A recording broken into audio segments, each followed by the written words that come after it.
ძალიან საინტერესო არის უკვე გადასვლა დედამიწისა და დედამიწისეულ და ცის სფეროსეულ კოორდინატებს შორის, მაგრამ შესაბამისად ამისა ჩვენ უნდა დავაკვირდეთ რა არის დედამიწის პოლუსები და რა არის სამყაროს პოლუსი.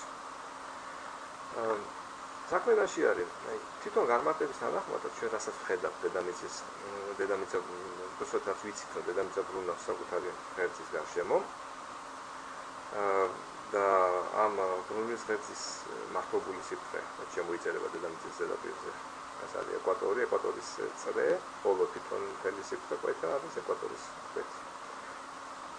თვითონ განებით ჩვენ უკვე ვნახეთ რომ ეს არის კუთხე ეკვატორიდან დამკვირვებლამდე, აი ორი დამკვირვებელი აქვს. ჯერ ზედა ნახავს ნუ მიაქცევთ ყურადღებას ამ ხაზებსაც არის გავლებული. დგას დამკვირვებელი აქვს და მისი განები არის ფი. ჩვენ მაშინვე შეგვიძლია დამკვირვებლის თვალზე გავატაროთ ჩვეული მიმართულება. ამიტომ თქვენ კიდე შეგიძლიათ მაშინ კითხვა დასვათ, კი, მაგრამ ჩვეული მიმართულებას ატარებდა ამ დროს სინამდვილეში გეოცენტრული განები გიხატიან ახალზე. საქმე რაში არის? პირველ მიახლოებაში ისინი ერთმანეთის ტოლია და იმის გამო რომ დედამიწის რადიუსი შეუდარებლად უფრო პატარა არის სამყაროს ზონებზე, ამიტომ დედამიწის რადიუსის ასე ვთქვათ განსხვავება ან მისი სიდიდე შეგვიძლია უგულებელ ყოფილ დედამიწა წარმოიდგინოთ როგორც მატერიალური წერტილი. ამიტომ ამ შემთხვევაში გეოცენტრული განებიც და ასტრონომიული განებიც უკვე შეგვიძლია დაждდება ერთმანეთზე მათი აი ტედან ომდე შემოერთებელიც და ზუსტად ჩვეულ მიმართულებას დაждდება და ის მცირე განსხვავებული კუთხეც უკვე მათ შორის აღარ იქნება. ამიტომ ბუნებრივია რომ ეს ჩვეული მიმართულება, ანუ მიმართულება ზენიტზე ჩვენ დავაფიქსირებთ რაღაც სიმძიმის დაკიდებით და ის დაკიდება ჩავთვალეთ რომ დედამიწის ცენტრზე გაივლის თუ კი გავაგრძელებთ სიღრმისაკენ. ასევე ჩვენ შეგვიძლია მის მართობულად გავატაროთ ეგრეთ წოდებული ჰორიზონტის სიბრტყე. სამხრეთის და ჩრდილოეთის მიმართულება. ჩრდილოეთისა იმის გამო რომ აი წერტილიდან ჩრდილოეთ მხარეს და ჩრდილოეთ პოლუსის მხარეს ერთი მხარე, მეორე კი სამხრეთის მხარეს. აი ჩვენ გვაქვს ესეთი მომზადებული ეს ვთქვათ მართკუთხა სისტემა, რომელშიც ორი წერტილიდან შეგვიძლია პარალელური გადატანით გადავიტანოთ პოლუსების მიმართულება და დავშვათ აი ორი წერტილს. და მისი გატარებით მივიღებთ რაღაცა დიდ პეს. დიდი პე ძალიან კარგი მიახლოებით არის სამყაროს პოლუსი. ანუ ეს არის ადგილი, რომლის გარშემოც გვეჩვენება, რომ ღეღამური ბრუნვის დროს ყველა ვარსკვლავი არ მოიქცევა, ზუსტად მის გარშემო ტრიალებს.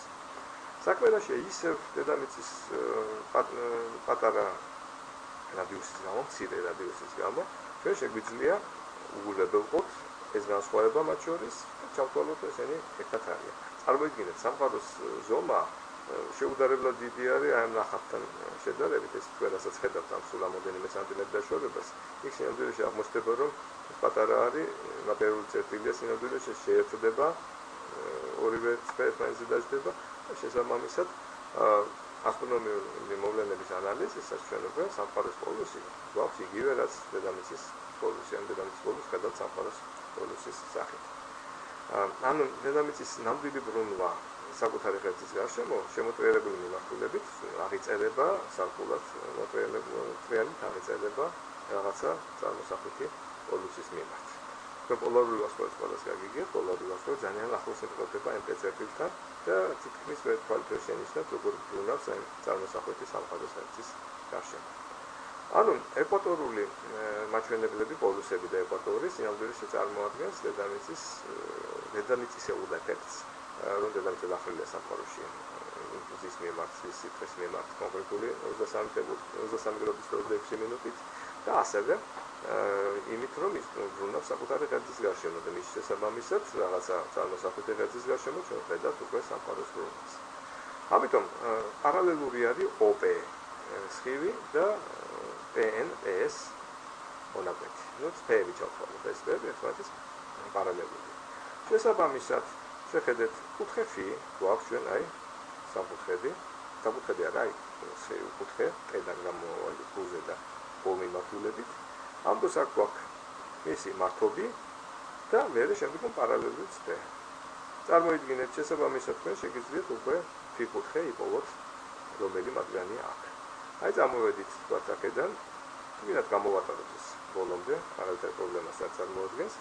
ეს კუთხე იქნება 90 გრადუსი, სადაც მე ახლა ის არის მიდევს, ხოლო ზედა კუთხე იქნება აი ამ ადგილას, რომ არსებობს 90 - φ. შესაბამისად 90 - φ იქნებოდა ZOP და φ უკვე იქნება შესაბამისად აგერ შემოხაზული კუთხე.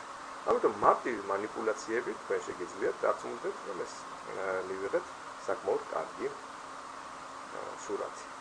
ამიტომ ჩვენ ხედავთ, რომ დაშორება პოლუსსა, საფაროს პოლუსსა და დამკვირვებლის ჩრდილოეთ წერტილს შორის არის იგივე განედი, ადგილის განედი, რომელზეც იმყოფება დამკვირვებელი.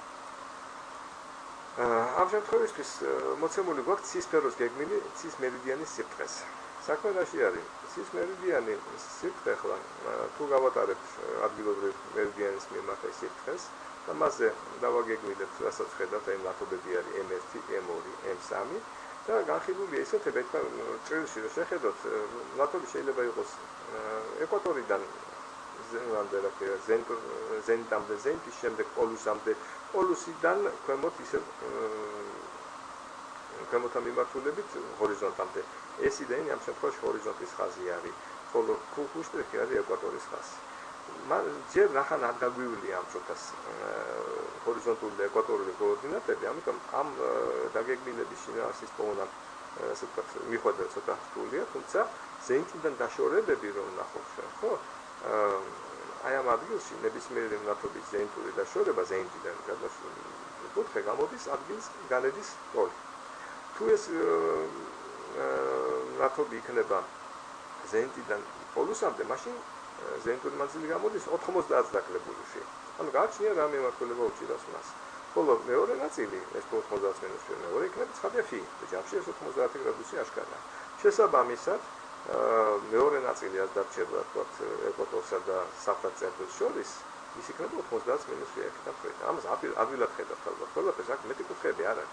ან არის φ, ან არის 90 - φ. ამიტომ ეს ნახაზი მე მოცემული მაქვს იმისთვის, რომ როგორც კი შემდეგში ამოცანები დაგჭირდება, თქვენ ამას დახედავთ და მარტივად განსაზღვრავთ კუთხეების სიდიდეებს.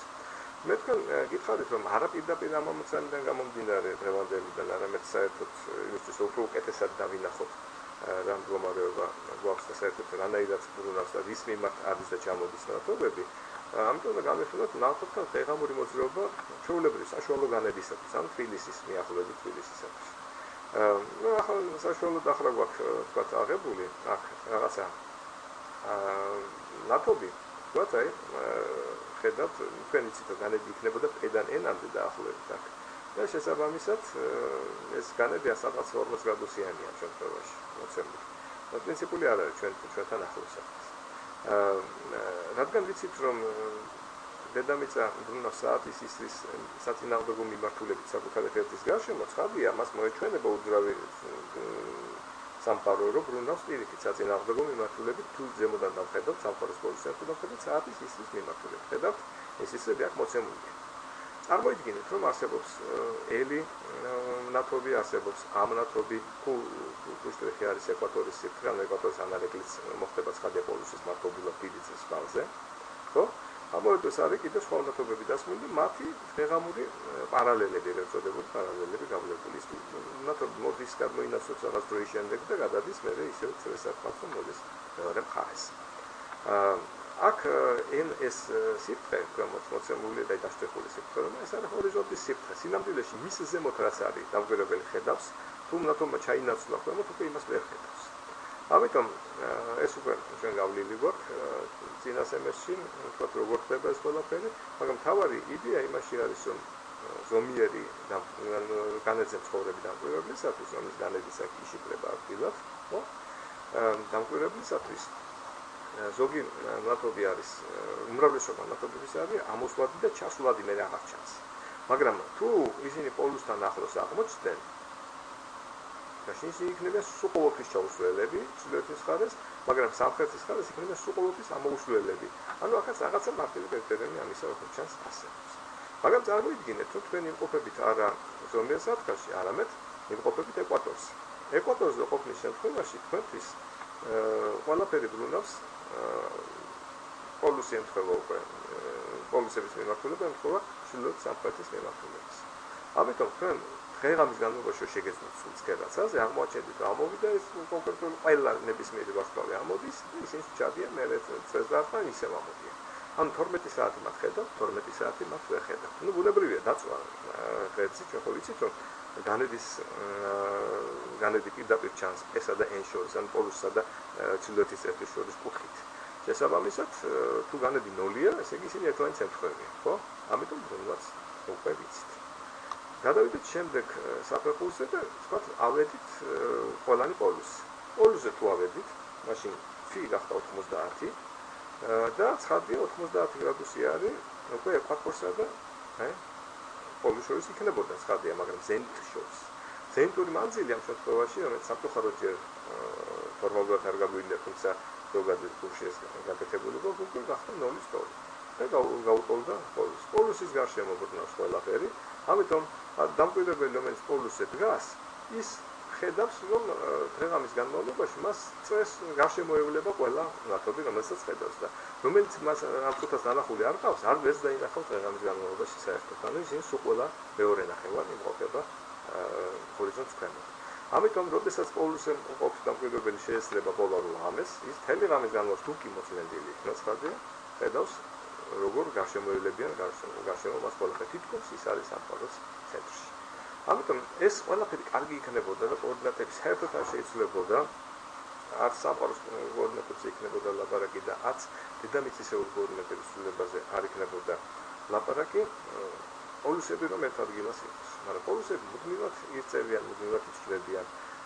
ზოგადი კურსიდან თქვენთვის ცნობილია, რომ არსებობს კოორდინატთა ცვლილების სხვადასხვა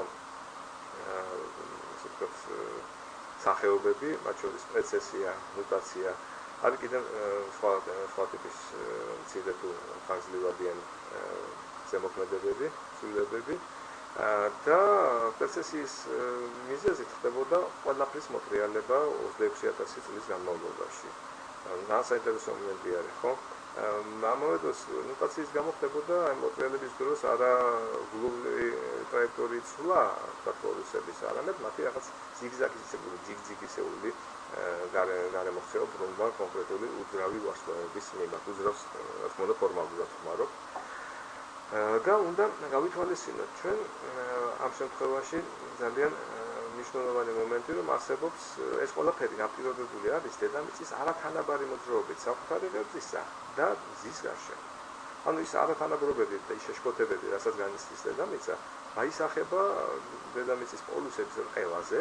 ეს ყელა სხვადასხვა პერიოდიანი არსებობს 425-დღიანი პერიოდი, არსებობს ხანგრძლივადიანი პერიოდები, არსებობს აი ეს როგორც გითხარით მრავალწლიანი პერიოდები, ვარიაციები.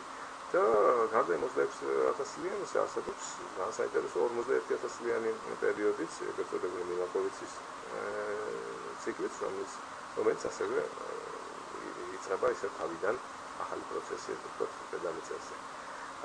ეს ჯიგჯიგი პოლუსის ოდნავი გაწევაც კი ცხადია ცვლის ყველა კოორდინატს დედამიწის ზედაპირზე. ჩვენ ამ ლექციაში შემოვიფარგლებით პოლუსების ცვლილებების სურათებით.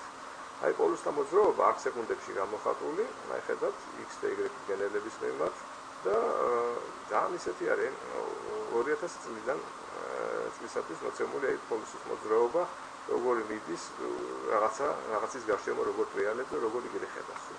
10 სეკუნდი რომ იცოდეთ, მეათედი 10 სეკუნდი დაახლოებით 3 მეტრს უდრის. აქ დატანილია 10 სეკუნდებში მნიშვნელობები, შეგიძლიათ გადაიყვანოთ, ხა მეათედებში ზუსტად მოცემული.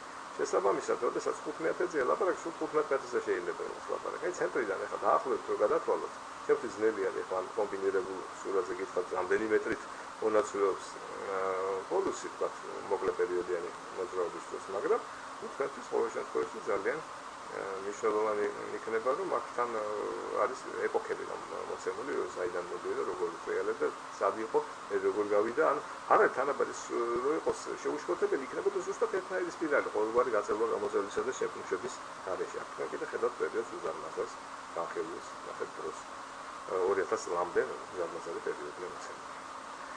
შემდგომი ჩვენთვის მნიშვნელოვანი, აი უფრო ადამიანური, ასე ვთქვათ, ეს არის 2005 წლიდან დღემდე პოლუსი როგორ მოძრაობს. ისევ მოცემულია მილიარდ სეკუნდებში მონაცემები და ცენტრის მიერ გადახრა როგორ ხდება 2005 წელი უნდა ვიყოთ უბრალოდ აქ. და მე ის როგორ წამოვიდა და ერთად გადაინაცვლა 2006 აი 5 აგინანან დაწყებული წამოვიდა 6-ისკენ მოვიდა მე 7-ზე და ნუ ეს რაღაც გაფართოება დაიწყო თითქოს გაგანიერება მაგრამ რაღაც დროის შემდეგ ის ისევ ვიწრო ძროხზე წამოვა. მოკლედ როისთვის ხადია შეიძლება x და y-ის გენერებად გაშლა ლამაზად დავათვალიეროთ, მაგრამ ხანგრძლივადია ის პირველი სურათის ხადია უკეთესია. თუმცა ჩვენ შეგვიძლია ახლა ავაყირავოთ სურათი ან x-ის ხრიდან შევხედოთ რა მთელ ამპლიტუდებით ხდება ცვლილება ან y-ის ხრიდან, აი მაგალითები მოცემული. მაგალითად თქვენ შეგიძლიათ შევხედოთ ეს არის პოლუსის კოორდინატების x კოორდინატის ცვლილება, აგერ ამპლიტუდები მოცემული ისევ მილიარდ სეკუნდებში და შეგიძლიათ მეტრებში გადაიყვანოთ, ხო? ეს გექნებათ საშინაო დავალებად დათვალებთ და მითხარით რა მაქსიმალური გადახრა რამდენი მეტრით შეუძლია გავიდეს საშუალო მდებარეობიდან. და დაწუნდებით რომ y-ს მიმართაც ასეთივე საკმაოდ დიდი გადახრებია, ოღონდ არ დაგავიწყოთ რომ ყველაფერი მოცემულია მილიარდ სეკუნდებში. ამ ყველაფრის გათვალისწინებით ცხადია რომ ძალიან ბევრი ძიგძიგი წვრილმანი ასე ვთქვათ ასეთი წვრილმანი შეშფოთებები არსებობს და კოორდინატები მუდმივად იცვლება. თქვენ ყველანი მიჩვეული ხართ ალბათ დაკვირვების გარეშე გამოხატოთ პირდაპირ თქვენი ასე ვთქვათ პირდაპირ ვაზრობთ საკუთარი კოორდინატები თუნდაც GPS-ების საშუალებით, ხო? იქაც თქვენ აღმოაჩენთ რომ პასუხი არასოდეს არ არის ერთ და იგივე, ისინი მუდმივად იცვლება და სხვადასხვა მნიშვნელობას იღებს. თქვენ რაღაც დროის შემდეგ რომ ნახოთ პრინციპულად განსხვავებული მნიშვნელობაც შეიძლება იყოს, თუმცა ეს პრინციპულად განსხვავებული გამოისახება ვთქვათ მინუტებში, არც კი სეკუნდების განსხვავებებია, მაგრამ ასტრონომისტვის ესეც ძალიან მნიშვნელოვანია. ამ ყველაფერს ჩვენ შეგვიძლია ვთქვათ ეს დიდი მნიშვნელობა ყველაფერს კოორდინატების ცვლილებაზე და აი პრინციპული წინააღმდეგობები თუ პრინციპული პრობლემები მეტნაკლებად მოვახერხეთ და გადმოვეცით ლექციის მოკლე კურსში. თავარი იდეა რა შეიძლება თქვენ არ შეგაწყინეთ თავი უკვე რამდენი მასალის თავიდან შეხსენებით ყველაფრისა, მხოლოდ რაც მნიშვნელოვნად მივიჩნია ის მოგიტანეთ ახლა. ამით შეგვიძლია ჩავთვალოთ რომ პირველი ლექცია ამთავრებულია. დიდი მადლობა ყურადღებისათვის და გისურვებთ წარმატებას.